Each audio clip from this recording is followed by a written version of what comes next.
Nag-enjoy daw sa panunood si Vice President Sara Duterte sa championship game ng basketball bilang bahagi ng pagdiriwang ng Duo Festival sa Davao City.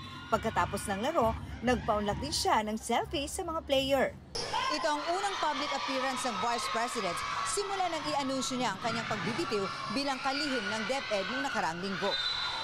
Sa ngayon, tuloy-tuloy raw ang kanyang trabaho habang wala pa siyang kapalit.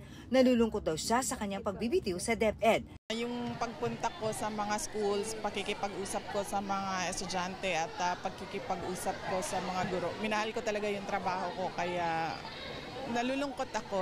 Personal daw niyang iniabot ang kanyang resignation letter kay Pangulong Bongbong Marcos. Pumunta ako sa opisina ni Pangulong Marcos at sinabi ko sa kanya, dala ko yung resignation letter ko. And maayos naman yung kanyang pagtanggap and maayos din yung pagtapos ng aming pag-uusap.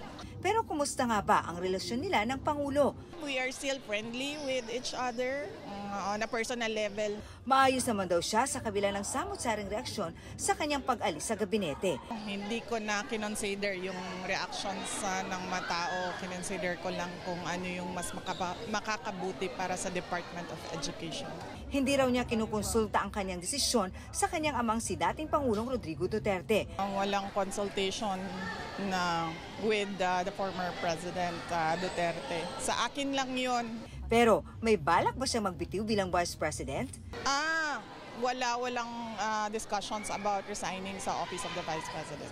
Ngayong wala na siya sa gabinete, saan na nga ba gugugulin ng bise ang kanyang oras? Nakatutok na tayo ngayon sa Office of the Vice President. Meron kaming 10 projects sa Office of the Vice President.